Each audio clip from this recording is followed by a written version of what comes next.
Olá, meus amados irmãos, a paz do Senhor a todos. Olha só que maravilha, hoje dia 7 de maio de 2025, e nós louvamos a Deus por podermos aqui nos reunir com todos para a nossa aula, a live de número 228.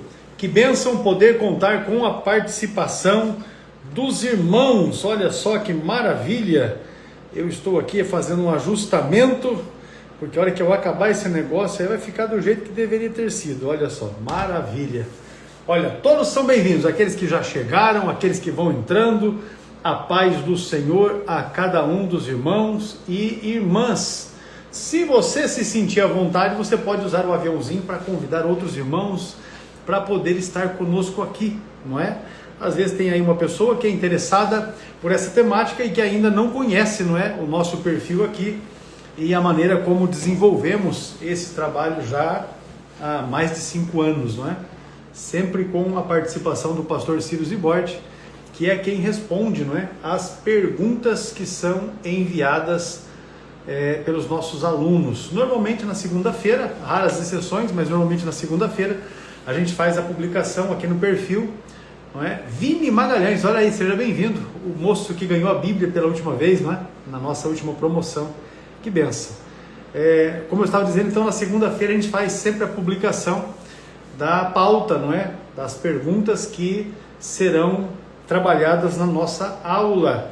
E assim fizemos na segunda-feira a divulgação da pauta de hoje, com 5 questões, não é? Que nós possamos aqui, juntamente com o pastor Ciro Zibordi, estar dirimindo as dúvidas que os irmãos têm em relação a esse tema, né, muito abrangente, que é a escatologia bíblica. Olha só. Muito bem, pastor.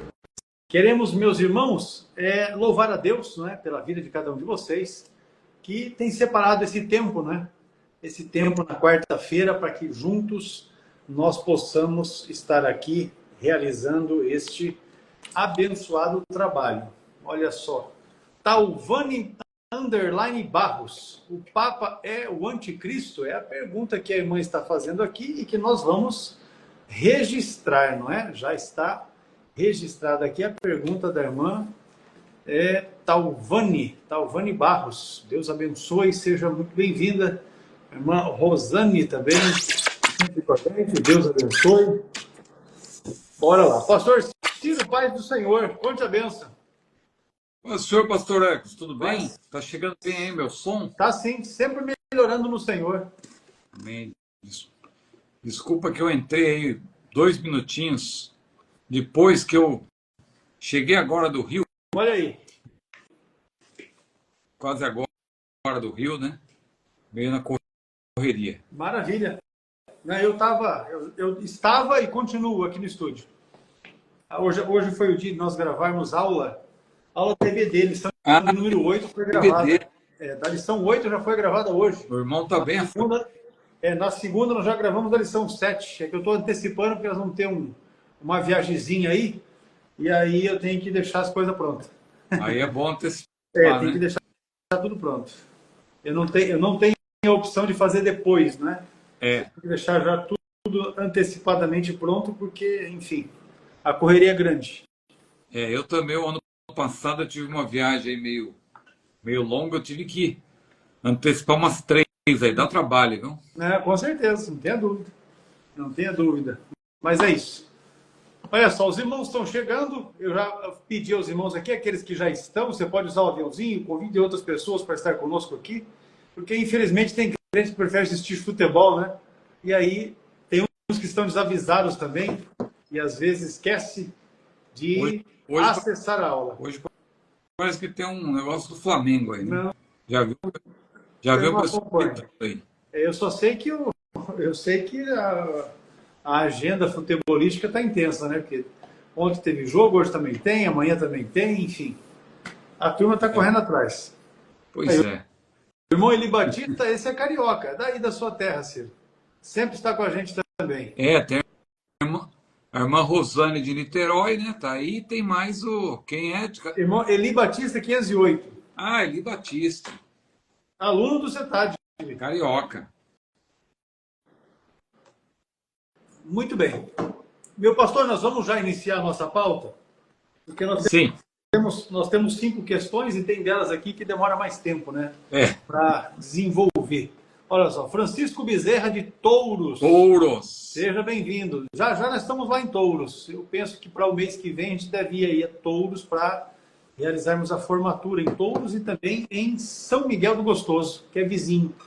Vamos estar lá de volta, né? Touros, para quem não conhece, é a cidade onde começa a BR-101, que atravessa o Brasil todinho e vai até a cidade de Chuí, no Rio Grande do Sul. É isso aí. É a famosa Oxente, né? É isso aí. Mais ou menos isso. O pessoal fala que é Oxente, porque começa lá em cima no Nordeste. Nordeste e vai até o Rio Grande do Sul, né? Termina no Rio Grande. Tá aí o pastor Evandro Carlos, agora é oficial. É o novo perfil, né, do pastor Evandro. O homem a pessoa vai ficando importante, né? Rapaz, aí isso colocar aí. oficial, porque vão surgindo várias pessoas tentando roubar a identidade. Não, pior que roubaram a identidade dele, outro perfil dele, roubaram, fizeram bobagem e perdeu o perfil. Mas isso aí só acontece com celebridades, o senhor sabe, né? É mais ou menos assim. É só com as celebridades.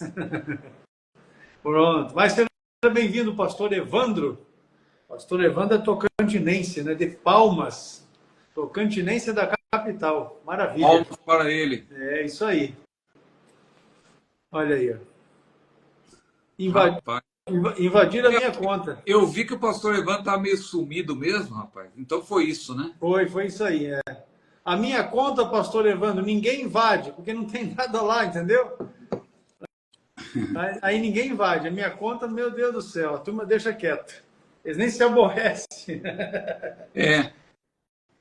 Eu não sei se talvez no Insta vale a pena pagar esse selinho azul aí, porque parece que tem alguma proteção extra, né? Tem um detalhezinho a mais. Tem um detalhezinho a mais. Eu só acho que eles cobram demais, né? Eu só acho que eles cobram caro. Eu acho que eles cobram caro demais por isso aí. Mas, enfim, cobram caro. Ganhar dinheiro, né? Cobram caro, mas o pastor Evandro, como é uma celebridade, eu acho que ele tinha que pensar numa coisa assim, viu? Olha aí, fica a dica, pastor Evandro, os demais irmãos aí que estão conosco, né, nesta nossa aula de número 228, hoje dia 7 de maio de 2025. Vamos lá então? Tem mais delongas? Todos são muito bem-vindos. Eu chutei o pedestal aqui para longe agora, mas já retomei. A diferença... Pode dizer, pastor, pode falar. Não, eu falei, acontece. Não, eu chutei para longe aqui, mas eu já consegui ajustar e está tudo certo. A diferença em salvo e reinar com Cristo, somos salvos pela graça e vamos reinar por meio das nossas obras. Eu não sei se o irmão entendeu bem essa pergunta. Eu acho que ele quis dizer se há diferença de ser salvo e reinar com Cristo, né? Isso, a pergunta principal é essa. Aí ele complementa. Porque depois ele só fez uma afirmação, né? Somos salvos pela graça e vamos reinar por meio das nossas obras. Mas a pergunta é se há diferença entre o termo salvo e reinar em Cristo. Parece que ele está como que achando estranho essa questão, né? De nós sermos salvos pela graça e depois, no que tange ao galardão... Ser pelas obras, pelo que fez o pelas obras, né? Se tudo é pela graça. Pois é. O fato é que eu penso que um texto que responde essa questão diretamente é Efésios 2, 8 a 10. Porque geralmente o 8 e 9 nós utilizamos para enfatizar que a salvação é pela graça. De fato, ela é pela graça. Então, Paulo foi claro a dizer, pela graça sois salvos por meio da fé. E isto não vem de vós, é dom de Deus, não vem das obras para que ninguém se glorie. Aí tem até aquela discussão, né, que muitos... o que é dom de Deus? É a fé ou é todo o processo? Eu vejo que é todo o processo. Claro que se você for fazer uma análise do ponto de vista exegético, aí alguém vai querer dizer, não, isso aí se refere somente, não se refere à fé, porque a fé é nossa. Mas se você for analisar com todo cuidado, você vai ver que a própria fé, embora nós exerçamos a fé, nós só podemos fazer isso porque antes nós fomos capacitados pelo Espírito Santo, pela chamada graça preveniente, aquela graça que vem antes. Mas esse não é o assunto, eu apenas aproveitei para abrir um parêntese rápido, já vou fechar para eu não me alongar. Então veja, Efésios 2, 8 e 9, pela graça sois salvos, por meio da fé. E isto não vem de vós, é dom de Deus. Não vem das obras para que ninguém se glorie. Paramos aí, maravilha, a salvação é pela graça. Mas e o 10? O que diz o 10?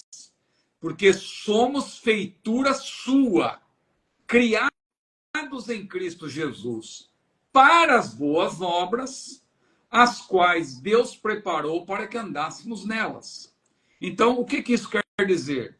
Uma vez que eu fui salvo, eu agora preciso, como o Tiago também enfatiza, eu preciso demonstrar que eu sou salvo, eu preciso demonstrar a minha fé como? Por meio das obras. Porque a fé sem as obras é morta. Tiago foi claro.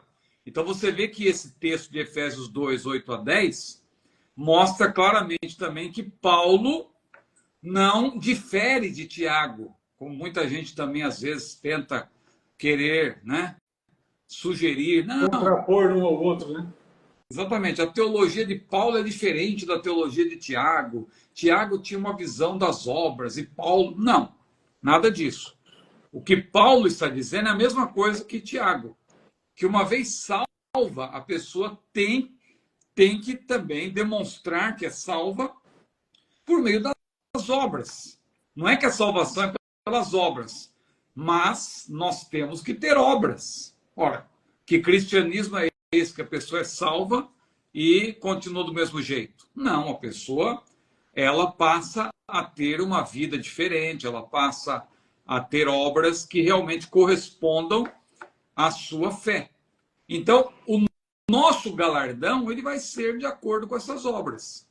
Agora, veja que o tribunal de Cristo não é para a pessoa saber se é salva ou não. A pessoa já foi salva pela graça de Deus. Mas ela vai comparecer diante do tribunal de Cristo para efeito de galardão. Então, o nosso irmão pergunta se há diferença entre ser salvo e reinar com Cristo. Só vai reinar com Cristo quem é salvo, evidentemente. Né? Para você poder reinar com Cristo, tanto que a Bíblia menciona, não sobre o milênio, mas quando pensamos lá da Nova Jerusalém, o que diz lá o epílogo de Apocalipse? Apocalipse 22, versículo 14 e 15. Né? Primeiro vem aquela bem-aventurança, bem-aventurados os que lavam as suas vestiduras no sangue do Cordeiro, ou bem-aventurados os que guardam os mandamentos, né? Porque ali é um caso de variante textual, em que na ACF você encontra bem-aventurados os que guardam os mandamentos, e na corrigida da Sociedade Bíblica do Brasil, a revista corrigida, você tem bem-aventurados os que lavam as suas vestiduras no sangue do Cordeiro.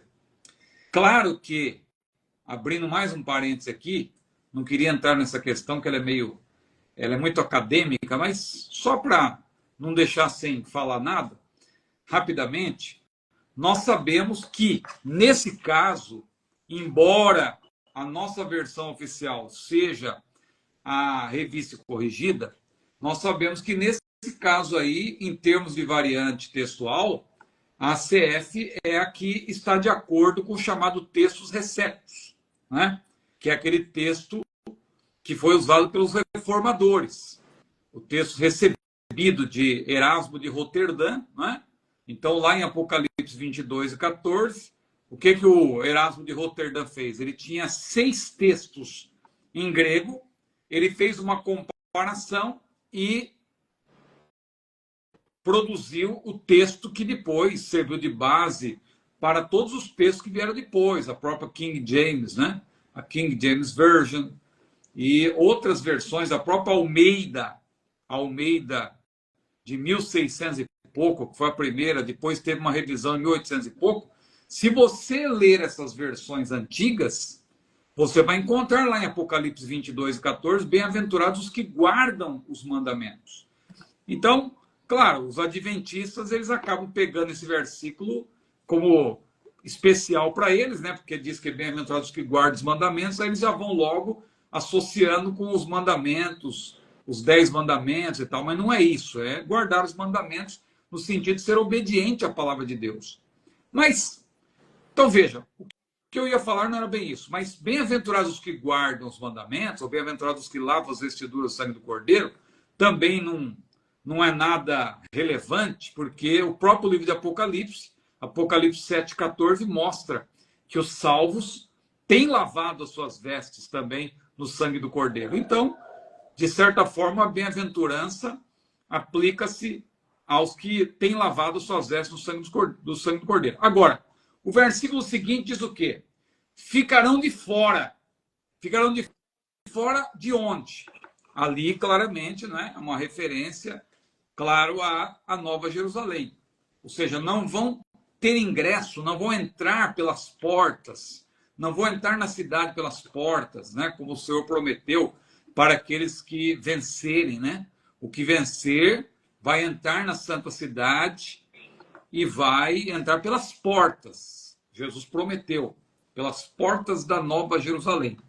E aqueles que vão ficar de fora são quem? Ficarão de fora os cães, os feiticeiros, os idólatras, os que se prostituem, ou os fornicadores ou fornicários, e todo aquele que ama e comete a mentira. Então veja, somente o salvo vai poder ingressar no milênio, somente o salvo vai poder ingressar na Nova Jerusalém. Porém, o galardão que a pessoa terá, que, claro, nós não sabemos exatamente o que será esse galardão, a Bíblia menciona coroas, né? Coroa da vida, são adjetivos de uma mesma coroa, eu penso. Coroa da vida, coroa da justiça, coroa de glória, a imarcessível, diz a Bíblia, coroa de glória. Nós vamos ser galardoados, a Bíblia menciona vestes de justiça. A gente percebe também que no milênio, claro, nós vamos governar com Cristo, e a gente percebe que vai haver, evidentemente, cargos no milênio, vai haver funções diferentes. Então, claro, nós vamos reinar por meio das nossas obras, ou seja, nesse sentido de que nós vamos ter um galardão, vamos ter posições, vamos participar do reinado de Cristo. Mas a salvação, ela é pelas obras. O ingresso do milênio é pelas obras. Agora, a salvação, ela é 100% pela graça. Pela graça sois salvos. Então, a diferença entre ser salvo e reinar com Cristo, aí o irmão complementa, somos salvos pela graça e vamos reinar por meio... Eu entendi isso aí também como uma pergunta, como se ele estivesse querendo provocar uma reflexão, né? Quer dizer que nós somos salvos pela graça, mas vamos reinar pelas obras? Tem lógica isso? Tem. Por quê? Porque Paulo falou que nós somos salvos pela graça, mas nós somos feitura sua, nós somos criados em Cristo Jesus para as boas obras, as quais Deus preparou para que andássemos nelas. Será que ficou claro? Ou eu Maravilha, com certeza. Não, com certeza. Fica bem ampliado aí a compreensão, para que, inclusive, quem quiser depois, a hora que acabar, voltar para assistir, dá para fazer uma anotação, joia aí, né? E utilizar-se disso, né, para poder defender aquilo que crê. A segunda questão, meu pastor, da nossa pauta de hoje é exatamente esta aqui. Após o milênio, nós vamos para onde? Então, após o milênio, pela sequência que temos em Apocalipse, né, 20 a 22, se você ler o capítulo, mais precisamente, né, Apocalipse capítulo 20, versículo 1, até capítulo 22, versículo 5, eu digo até o 5 porque a partir do 6 começa o epílogo de Apocalipse, e ali já não tem mais sequência, né? Ali, na verdade, são as últimas considerações, tem as palavras de João, tem as palavras do anjo, e tem as próprias palavras do Senhor Jesus, que inclusive ali ele diz, eu Jesus, né? É interessante que ele utiliza o nome ali, ele fala, utiliza o nome grego, né? Porque o Novo Testamento foi escrito em grego. Então, Jesus ali, ele se dirige, né? Ele se dirige aos leitores do livro de Apocalipse, dizendo, eu, Jesus, ou ele falando ali, né? Iesus, o nome no grego, que foi transliterado para a língua portuguesa e ficou Jesus. Eu digo isso porque hoje em dia tem esses irmãos extremistas aí que estão adotando até uma postura sectária de dizer, não, o nome de Jesus você não deve usar, você tem que usar o nome de acordo com o hebraico, Yeshua, porque se não for Yeshua... Não, irmãos, o nome de Jesus na língua portuguesa é Jesus. E não tem problema nenhum você usar o nome de Jesus em língua portuguesa, né? Então, você veja que no próprio livro de Apocalipse, Jesus diz, eu, Jesus. Já abri outro parênteses, deixa eu fechar, voltar aqui para a questão principal. Então, o que acontece? A sequência de Apocalipse 20, versículo 1 até 22, versículo 5, o que eu estava dizendo era isso. Porque a partir do 6 até o 21 é o epílogo. Então, não conta, não é a parte sequencial dessa parte final de Apocalipse, né? Então, a pergunta do nosso irmão é, após o milênio, vamos para onde? Se você considerar essa sequência, Apocalipse 20, versículo 1 até o capítulo 22, versículo 5, você vai ver que quando Jesus descer à terra, nós vamos descer com ele, porque a igreja terá participado das bodas do Cordeiro no céu, de acordo com Apocalipse 19, e ela desce com Jesus. E quando ela descer com Jesus, ele vai vencer o anticristo e o falso profeta, que vão ser lançados no lago de fogo. Ele vai pôr fim à campanha do Armagedon, evidentemente.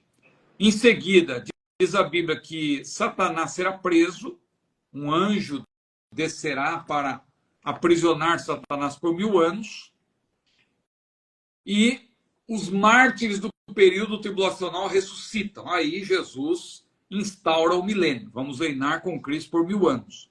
Após o milênio, para onde iremos? Imediatamente após o milênio, ainda nós não vamos ingressar na morada eterna, porque vai haver um intervalo, mas nós vamos estar com o Senhor. Que intervalo é esse? Logo após o milênio, o diabo, que terá sido preso por 1000 anos, ele vai ser solto dentro da agenda que Deus estabeleceu. O diabo será solto por um pouco de tempo para enganar as gentes, enganar os povos, as nações.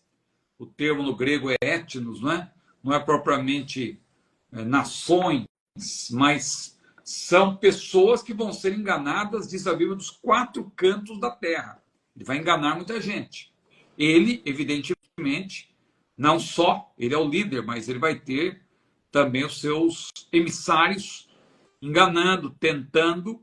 Está implícito isso, claro, porque o diabo não é onipresente, mas ele vai enganar pessoas dos 4 cantos da terra. E aí, então, haverá, evidentemente, a derrota final de Satanás, porque ele vai ser condenado ao lago de fogo, onde já estarão, diz a Bíblia, o anticristo e o falso profeta. E aí, somente depois disso é que haverá o juízo final, o juízo do trono branco, Apocalipse 20, versículos 11 a 15. E aí diz que o céu e a terra fogem da presença de Deus, porque logo em seguida, no versículo 1 do capítulo 21, Deus faz novo céu e nova terra. E aí, quando Deus faz novo céu e nova terra, aí sim a igreja, ela ingressa para morar para sempre na Nova Jerusalém. O Senhor vai tabernacular-se conosco, diz a Bíblia, porque a Nova Jerusalém nada mais é do que a própria morada de Deus entre os homens, diz a Bíblia. Então Deus vai morar no nosso meio, entre nós, e então, após o milênio, não imediatamente após o milênio, mas nós vamos, claro, para a Nova Jerusalém. Nós vamos morar na Nova Jerusalém após o milênio. Porém, antes, nesse intervalo, nós vamos continuar com o Senhor, porque, falando da igreja, os povos naturais, evidentemente, que terão passado pelo milênio, eles vão também experimentar aí essa tentação da parte de Satanás, e infelizmente muitos vão aderir, vão se deixar tentar pelo inimigo, infelizmente, conforme a Bíblia relata. Mas muitos vão permanecer fiéis, e evidentemente, quando Deus fizer novos céus, nova terra, está implícito também que todos os salvos, aí sem exceção, serão glorificados para poderem viver eternamente na morada celestial, a Nova Jerusalém. Maravilha, meu pastor. Essa é a segunda questão da nossa pauta de hoje. Lembrando que a nossa aula é de número 228, hoje 7 de maio de 2025. Avançando aqui então, meu pastor, a terceira questão para hoje é a seguinte: no milênio, a igreja estará na terra com Cristo ou no céu, na Nova Jerusalém? É claramente, pela sequência que eu mencionei aqui, Apocalipse 20, versículo 1 a 22, versículo 5, a igreja vai estar na terra, porque o Senhor vai estar na terra. Não é? A Bíblia diz que o Senhor desce com a igreja justamente para instaurar, implantar o milênio na terra. Mas há algumas teorias aí, algumas bastante heterodoxas e outras um pouco menos. E os adventistas, por exemplo, eles defendem que o milênio é no céu. Eles dizem que a terra vai estar totalmente vazia durante o milênio e que a igreja vai desfrutar do milênio no céu. É algo completamente absurdo, porque o texto do Apocalipse deixa claro que Jesus vai estar com a igreja na terra. E Zacarias profetiza, né, que naquele dia os pés do Senhor vão estar sobre o Monte das Oliveiras. Mas os adventistas dizem, não, isso aí só vai se cumprir após o milênio. Jesus só vai pisar na terra depois do milênio. Mas é uma teoria mirabolante deles, claro. Eles valorizam muito o que diz ali a profetisa deles, que é a Ellen G. White, né? Então essa é uma teoria que não vale a pena nem a gente se alongar, mas sobre ela, mas o nosso meio também tem alguns irmãos que defendem aquela ideia de que no milênio a Nova Jerusalém ela vai ficar suspensa no céu, né? Porque João viu a Nova Jerusalém descendo, mas segundo essa tese ela não vai descer, ela vai ficar no céu durante o milênio, para que haja os povos naturais na terra e a igreja continue no céu, nessa Nova Jerusalém suspensa. Eu não vejo, com toda sinceridade, com todo respeito a quem pensa dessa maneira, mas eu não vejo como você considerar essa tese bem respaldada, né, no que diz a Bíblia, porque, primeiro, a Nova Jerusalém, João só vê a Nova Jerusalém descendo do céu após o milênio. Né? Ele não vê durante o milênio, ele vê após. E a sequência de Apocalipse é muito clara. Durante o milênio não se menciona que a Nova Jerusalém está descendo. E outra coisa, João vê a cidade descendo, mas ela desce até o chão. Até porque a cidade tem fundamentos. Qual é a lógica de uma cidade ter fundamentos se os fundamentos vão ficar suspensos no ar? Não. O fundamento, a ideia do fundamento é que o fundamento vai estar fixado em terra firme, no chão, né? Então, a Nova Jerusalém, ela desce porque é Deus que vai, claro, estabelecer a sua morada na terra. É esse o sentido. É esse o sentido.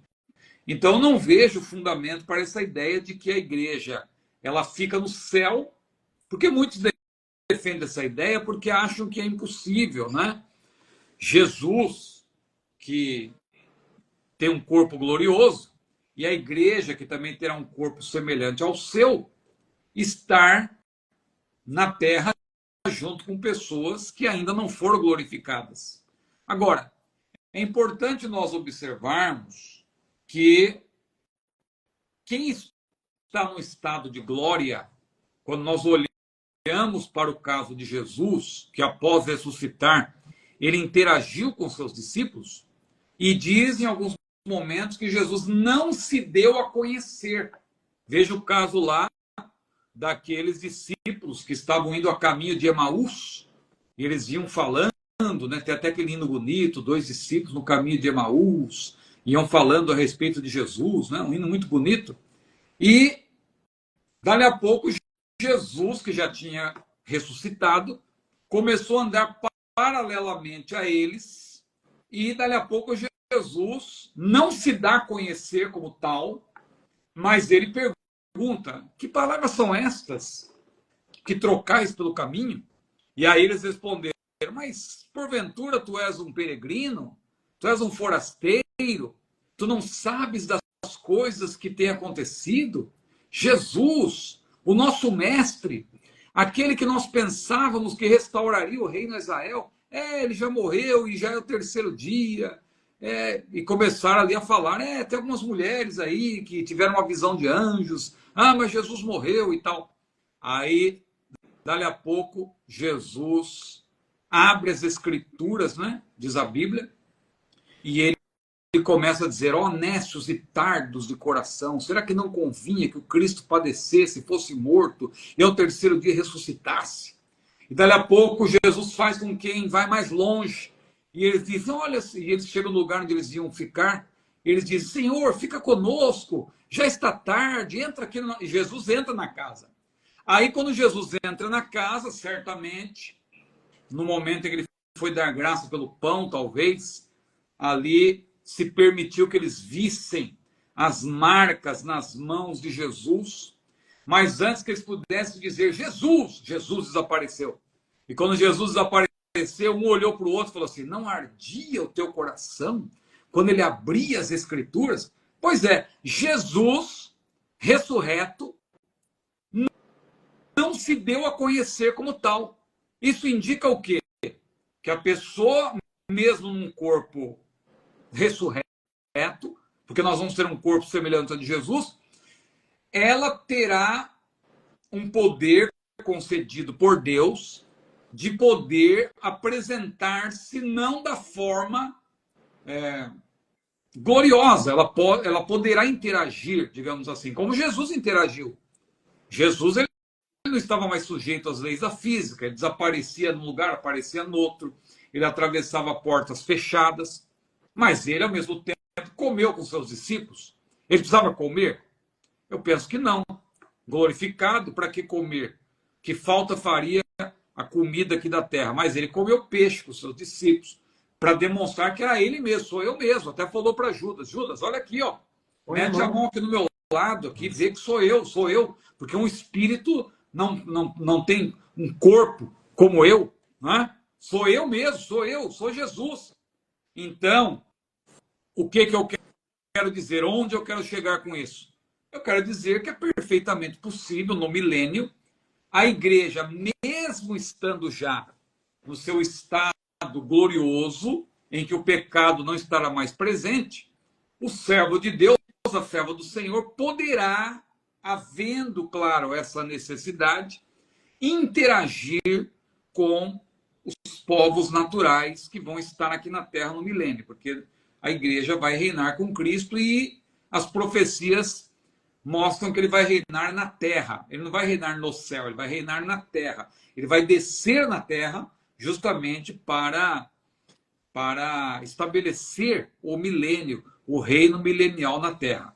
Então, pastor Ecos, eu penso que já deu para entender aí pela explicação que no milênio a igreja vai estar na Terra com Cristo. E aí, mas o irmão menciona a Nova Jerusalém. A Nova Jerusalém é para depois do milênio, né? Às vezes eu percebo que os irmãos confundem isso. É bom ler Apocalipse com bastante atenção. Bastante atenção. Aliás, pastor Alex, se o senhor me permite uma pequena propaganda, nessa semana, finalmente, acho que eu vou até comprar aquele negócio. Sabe aquele negócio Quer de estourar? Pá! Eu falo assim, finalmente, a última aula de Apocalipse, né? Então, A série perícope por perícope, né? Perícope por perícope, e aí nós vamos concluir, né? Vamos concluir, claro, não termina ainda, porque depois eu vou fazer outras lives só para responder algumas perguntas, que os irmãos vão fazendo muitas perguntas, mas a série pelo menos termina, perícope por perícope.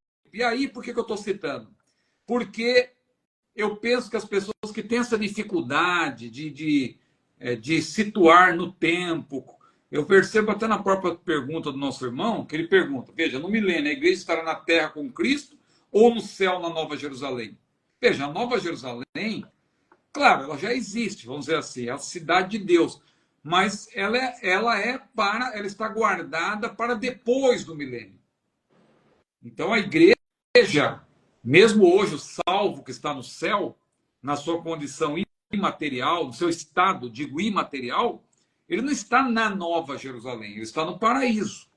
E a igreja, quando for glorificada também, ela vai estar lá na sala do trono, onde está o trono de Deus, mas não é a Nova Jerusalém, porque a Nova Jerusalém ela está destinada para nós morarmos nela quando o Senhor estabelecer-se entre nós, fizer novo céu e nova terra. Aí sim, João vê a cidade descendo, ou seja, como se fosse algo que está guardado, preparado exclusivamente para aquele momento. Não é que a igreja vai morar na Nova Jerusalém e depois desce. Talvez essa dúvida aconteça também porque a Nova Jerusalém é chamada também da esposa. Mas nós já explicamos aqui que é um caso de metonímia, não é? É uma figuração de linguagem. A metonímia você toma, no caso aí, a morada pelo morador, né? A morada, quando Jesus, por exemplo, falou assim, Jerusalém, Jerusalém, quantas vezes eu quis te ajuntar, como a galinha ajunta os seus pintinhos e tu não quiseste. Jesus ali falou. Jesus estava falando para a cidade ou para os moradores da cidade? É claro que ele estava falando para os moradores da cidade, né? Ele não estava falando para os prédios. Edifícios. Não. Então, só que ele fala Jerusalém, Jerusalém. Então, é um caso em que a morada é tomada no lugar do morador. A mesma coisa. Quando a Bíblia diz que a Nova Jerusalém, a esposa do Cordeiro, é porque, na verdade, o morador, que é a esposa, vai habitar na morada, né? Que é justamente a Nova Jerusalém. Maravilha. Seguindo nesta mesma linha, a próxima questão vai lançar luz sobre isso. Como será essa interação entre os povos naturais e os que estarão com os corpos glorificados? Eu acho que eu acabei adiantando um pouco já essa resposta, né? Quando eu citei aquele exemplo lá dos discípulos no caminho de Emaús, a Bíblia não diz, a bem da verdade, né? A Bíblia não diz como será a interação. É algo que está reservado para o futuro glorioso. A Bíblia diz que as aflições desse tempo presente, Romanos 8 e 18, né? Não são para comparar com a glória que em nós há de ser revelada, ou seja, ainda há de ser revelada, nós só vamos saber depois. Eu citei apenas aquele exemplo dos discípulos do caminho de Emaús e também da conversa de Jesus com Tomé, porque, biblicamente falando, é perfeitamente possível isso acontecer. Porque aquele que está no seu corpo ressurreto, glorificado, ou o salvo que também estiver vivo por ocasião do arrebatamento e for glorificado, eu creio que ele vai ter como controlar, né, esse estado de glória, no sentido de ele poder apresentar-se para falar com alguém, como Jesus fez também. Mas Jesus irmão Ciro, Jesus é Deus. Sim, porém, a Bíblia diz em Filipenses 3, 20 e 21, que a nossa cidade está no céu, onde também esperamos o Senhor, o Salvador Jesus Cristo, que transformará o nosso corpo abatido, né, em um corpo glorioso, semelhante ao seu. Nós vamos ter um corpo semelhante ao de Jesus. Então eu penso que nesse corpo que nós vamos ter semelhante ao de Jesus, claro, é um corpo não mais sujeito às leis da física, é um corpo com o qual nós vamos poder fazer muita coisa que não fazemos hoje, somos limitados. Porém, é como se fosse assim, aquilo que eu faço hoje eu não vou perder. Se eu precisar fazer o que eu faço hoje, eu poderei fazer, claro, no sentido da interação, né? No sentido de conversar. Assim como os próprios anjos, outro exemplo que a gente pode utilizar paralelo, porque a Bíblia diz que nós vamos ser como os anjos. Claro que Jesus falava num sentido específico, que os anjos nem se casam, nem se dão em casamento, e que nós vamos ser como os anjos. Mateus capítulo 22. Mas se nós vamos ser como os anjos, quando você olha na Bíblia, os anjos muitas vezes são apresentados como homens. Quando Jesus foi assunto aos céus, a Bíblia diz que 2 varões de branco se puseram junto dos discípulos, como se fossem 2 homens, mas a gente percebe pelo contexto que eram anjos de Deus. No Antigo Testamento também você percebe isso. Quando Abraão recebeu visitas de anjos, o próprio Ló, lá na cidade, naquelas cidades, né, de Sodoma e Gomorra, em que a imoralidade era muito grande, a ponto de os homens daquela cidade quererem abusar dos próprios anjos, achando que eles eram homens, né? Certamente anjos ali muito formosos e tal, aquela aparência, e aqueles homens ficaram querendo abusar ou ter relação com aqueles anjos, porque eles se apresentaram justamente como homens. Então eles interagiram com aquelas pessoas, eles se deram a conhecer como homens. No próprio Novo Testamento, voltando, eu estou indo para o Antigo e para o Novo, agora voltando para o Novo, o caso de Pedro, quando Pedro estava na prisão, Atos capítulo 12, a Bíblia diz que ele estava lá preso, 16 soldados, né, guardando, 4 quaternos, diz a Bíblia, que são exatamente 16 soldados, e não bastasse isso, ainda havia uma corrente que prendia a mão direita e outra que prendia a mão esquerda de Pedro, Pedro ali acorrentado, e aí apareceu um anjo. Quando o anjo apareceu para Pedro, o que o anjo fez? Mandou Pedro segui-lo, como que dissesse, vem comigo. E aí Pedro olhou para aquele anjo, quando ele olhou para o anjo, as correntes caíram, né?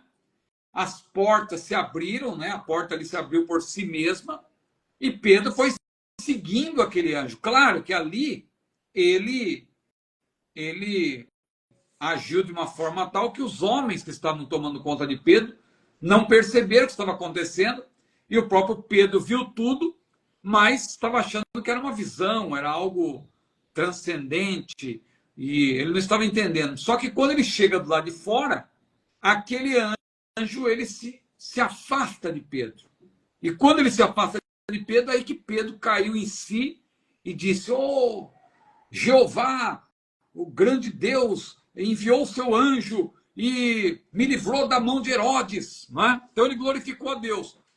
Mas, num primeiro momento, ele não soube bem explicar, é um anjo e tal, é um sonho. Dali a pouco, quando ele chega do lado de fora, eu creio que ele já estava vendo aquele anjo como uma pessoa, como se fosse uma pessoa normal. E o livro de Hebreus também fala, né, daqueles que podem ter hospedado anjos, sem saber que são anjos. A gente conhece vários casos assim, eu mesmo já passei por algumas circunstâncias em que eu não soube explicar o que aconteceu, né? O mestre Antônio Gilberto também contava um caso em que ele chegou em Campinas, tarde da noite, e um homem apareceu ali, o ajudou, e depois, quando ele procurou o homem para agradecer, cadê o homem? O homem não estava mais lá, e ele não sabe de onde que o homem veio, para onde ele foi.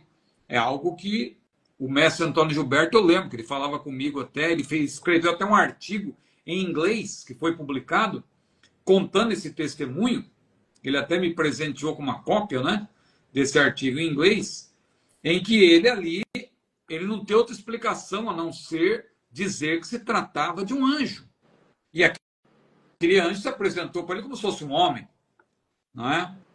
Então, eu penso que essa interação, eu acabei abrindo aqui um parênteses para falar dos anjos, porque nós seremos como os anjos, quando estivermos glorificados. E porque a nossa maneira também de nos locomovermos vai ser similar à dos anjos. Claro, Jesus, né? Nós vamos ter um corpo semelhante ao de Jesus. Jesus desaparecia aqui e aparecia em outro lugar. Então, Jesus também, com seu corpo ressurreto, ele também não estava mais limitado ao espaço, ele também tinha velocidade para se locomover.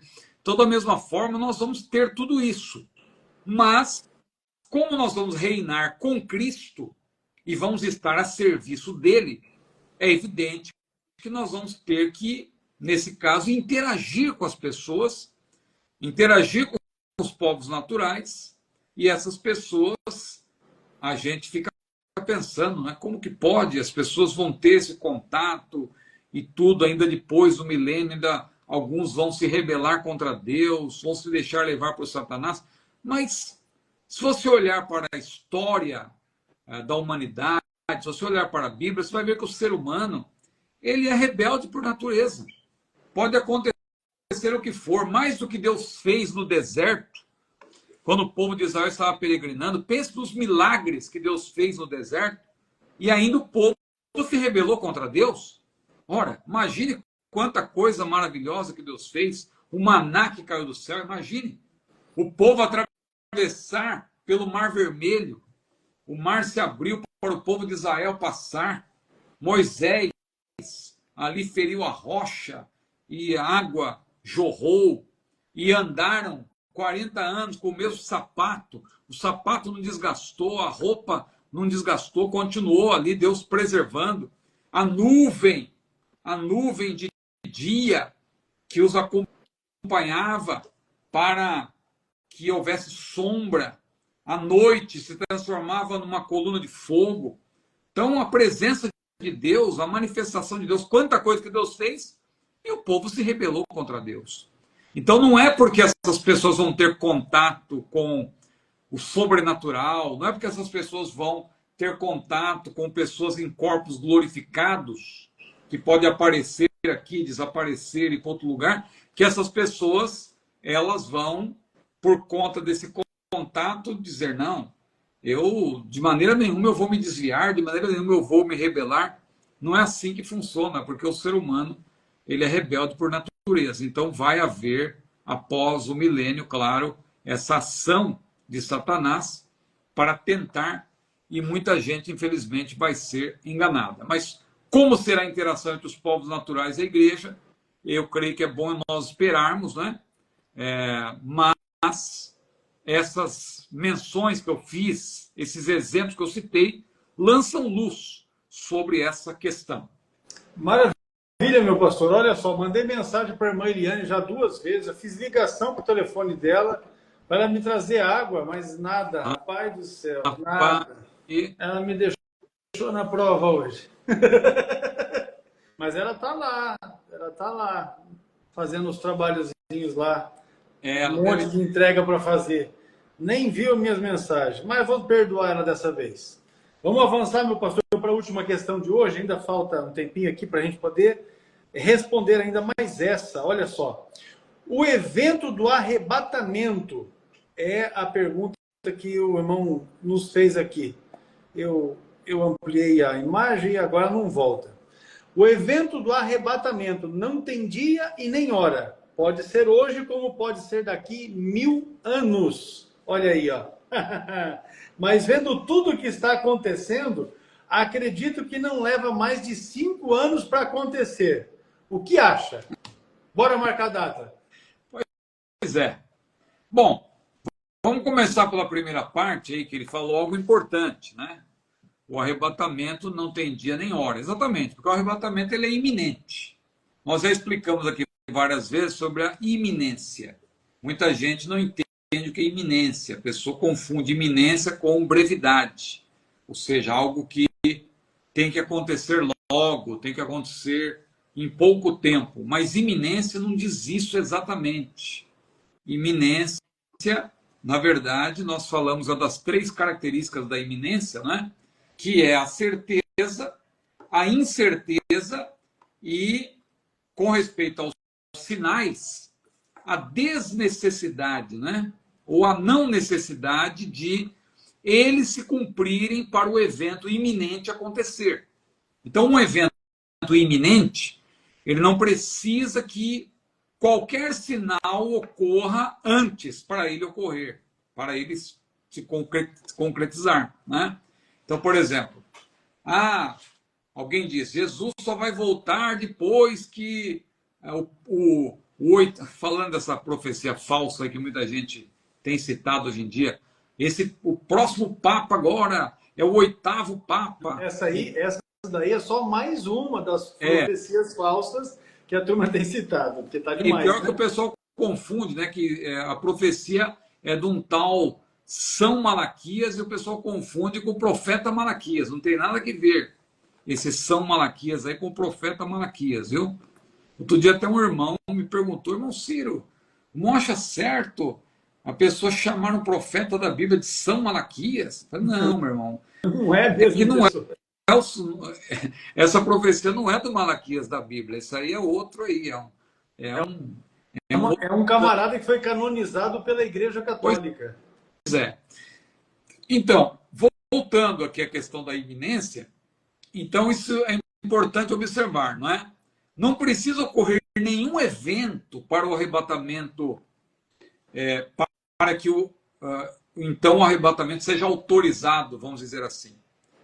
Porque também tem aquela tese, não, antes do arrebatamento vai haver um grande avivamento mundial. O mundo vai ter que ser evangelizado. O mundo vai ser evangelizado e tal. O templo tem que ser reconstruído lá. Porque se isso não acontecer, fica tranquilo, meu irmão, Jesus não volta antes disso. Não.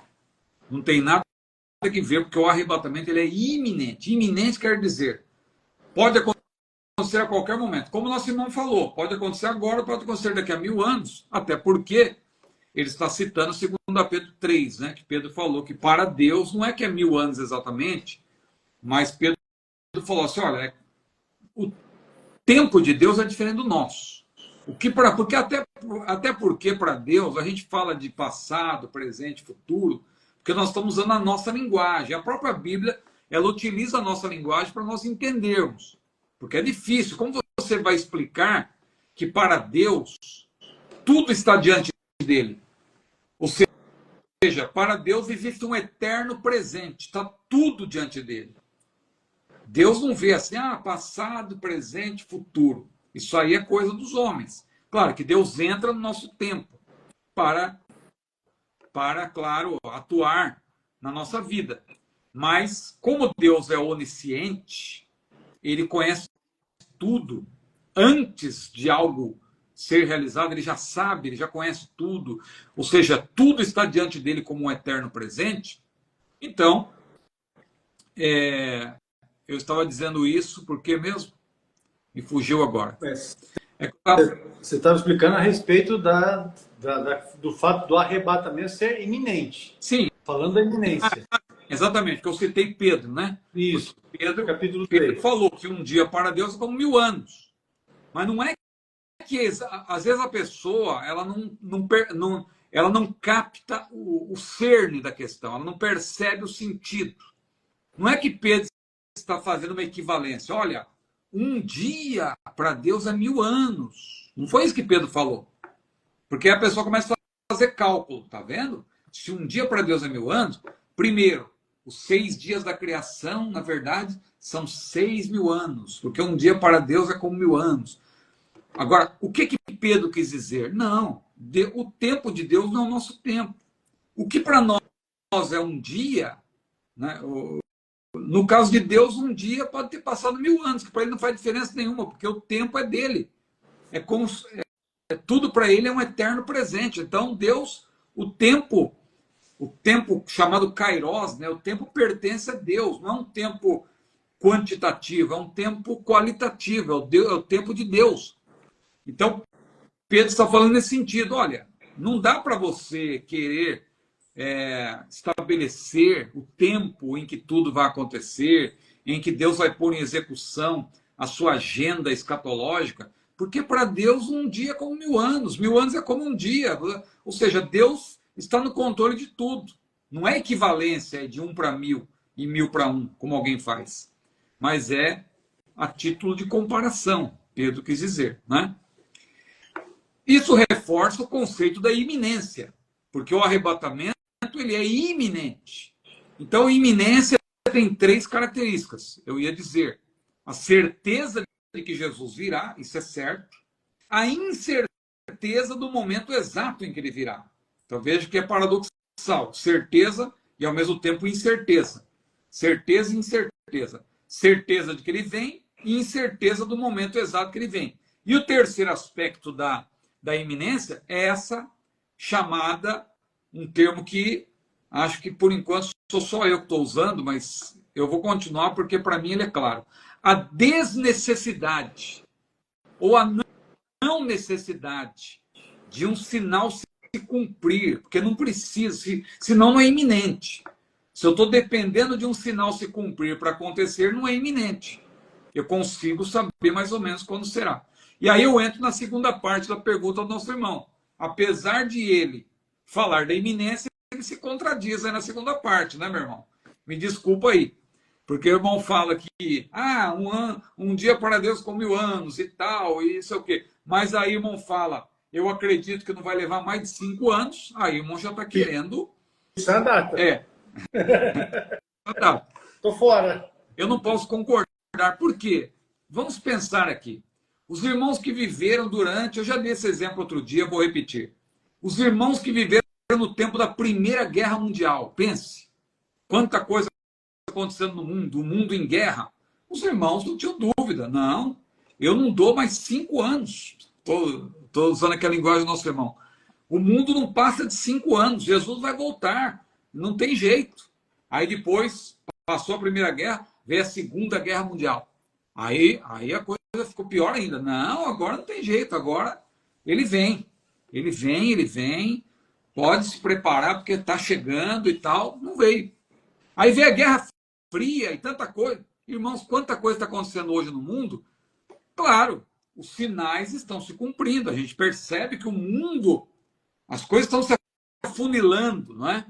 No campo da geopolítica está havendo várias acomodações. A gente percebe isso aí. O mundo está sendo preparado. Veja o caso de Israel. Israel voltou a ser uma nação, né? Algo que era inimaginável. Os amilenistas, ou os aliancistas, mais precisamente, até aí a metade, perto da metade do século XX, riam dos dispensacionalistas. Rapaz, você acha mesmo que Israel vai voltar a ser uma nação? Meu amigo, isso aí já passou. A igreja substituiu Israel. Nós somos o Israel de Deus, porque eles creem na teologia da substituição. Você está pensando em Israel? Aí o que Deus fez? Israel não sofreu a lei da mortalidade dos povos. Israel reconstruiu até o seu idioma, com base na Bíblia, inclusive. Você sabe que o hebraico só existe por causa da Bíblia, por causa do Antigo Testamento. Porque o hebraico foi reconstituído por causa das escrituras hebraicas. Claro, o hebraico que é falado lá em Israel é diferente do hebraico da Bíblia. Um pouco diferente. Mas esse hebraico que foi aprendido e que tem sido apresentado nas escolas para que os israelenses falem o hebraico, ele foi reconstruído a partir do texto bíblico em hebraico. Olha como Deus fez. Israel Preservou tudo, né? Exatamente. Israel de várias nações, diferente de várias nações antigas, não sofreu a lei da mortalidade dos povos, porque as grandes nações do passado, elas nasceram, tiveram seu apogeu e morreram. Onde estão os babilônios? Onde estão os assírios? Os egípcios? O Egito está lá, aquelas obras que ficaram, mas você não tem mais egípcios lá, você tem povos árabes habitando o Egito. Então, agora, lá em Israel, você tem, de fato, os israelitas, que hoje são chamados israelenses, né?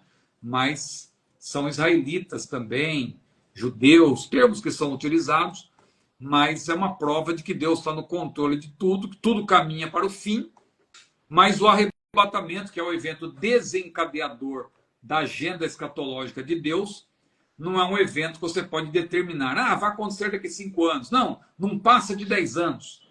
Pode acontecer agora, mas pode acontecer daqui 100 anos, 1000 anos. Não sabemos. Tudo está nas mãos do Senhor. Mas lembre-se da primeira característica da iminência, certeza. Porque a Bíblia é a palavra de Deus. E está certo, né? Deus deu certeza de que Jesus um dia voltará. E nós temos que estar prontos para o encontro. Mas como estar pronto? Se ele demorar 100 anos para voltar, eu já terei morrido. Pois é, mas você tem que estar pronto. Morra pronto. Morra pronto. Né? Porque naquele grande dia, aqueles que tiverem sido fiéis até a morte, hão de ressuscitar para encontrar com o Senhor nos ares. Maravilha, meu pastor. Deixa eu só confirmar com os irmãos as perguntas que foram feitas, não é? Inclusive essa última aqui do Vinícius Magalhães, elas estão salvas para que a gente possa compor, não é, o nosso ementário, para que nas próximas lives elas também sejam respondidas. Pastor Ciro, a palavra está contigo, não é? Para que você possa fazer as suas considerações finais. Amanhã eu vou te passar os temas da escola bíblica e vai ser benção, já está definido já. É que hoje foi corrido, para mim aqui foi muito corrido. Aquela questão do Paulo se confirmou ou mudou? Confirmou a questão do Paulo, aquelas ideias que eu tinha te passado já se confirmou. Nós vamos ter a escola bíblica aqui e você vai ser um dos preletores. Ô, glória, vai ser uma bênção. Não tenha dúvida. Júlio, está chegando, já. Pastor Ecos, então, uma bênção, privilégio participar aqui dessa live de número 228. 228, apareceu ali. Maravilha. Eu cheguei meio na rua aí, mas graças a Deus nos situarmos aqui na pauta e uma bênção, né? Poder mais uma vez participar desta live tão abençoada e que Deus... A irmã, chegou a água aí do irmão, não? Rapaz, eu vou falar para você, olha só, 2 copos grandes de água eu tomei. É que eu inventei de jantar antes da live, daí me deu uma sede medonha. Então ela falou assim, já que ele falou, agora eu vou levar 2. Tá aí, dá uma benção. Ela me conhece. Deus abençoe a nossa irmã Eliane aí, nossa vice-diretora e também aí uma grande empreendedora, né? Deus abençoe a irmã Eliane, toda a nossa equipe aí em Apucarana, todos os nossos professores, né? Nossos que eu falo, né? Do CETADB, né? Espalhados pelo mundo, pelo Brasil, pelo mundo, nossos alunos, tem sido uma bênção nós podermos contribuir já há 5 anos, né? Nas lives, já mais de 5 anos, já passou. Mais de 5 anos, Março completou 5 anos. 2020. E nós estamos felizes com este... Olha a irmã Eliane aí, Deus abençoe, irmã Eliane. Que Deus derrame toda sorte de bênçãos sobre a serva do Senhor. E esse casal abençoado aí, pastor Hércules e irmã Eliane. Deus abençoe, pastor Hércules. A minha também está aqui firme e forte nos estudos, viu? Tá certo. Coloca o fone de ouvido, nem ouve o que eu estou falando aqui, porque está concentrada. Mas Deus abençoe. Prazer, viu? Poder participar de mais desta live. Maravilha, então. A irmã Jane Lúcia está perguntando, amanhã ao vivo que horas? Amanhã ao vivo só se for a live do pastor Ciro. Amanhã. Eu devo fazer amanhã ou na sexta. Eu ainda não defini. mas é a live conclusiva não é a live conclusiva do Apocalipse, que ainda vou fazer outras só para responder perguntas, mas da série das perícopes vai ser a última. Maravilha. Eu creio que é amanhã, mas se não for amanhã, vai ser na sexta.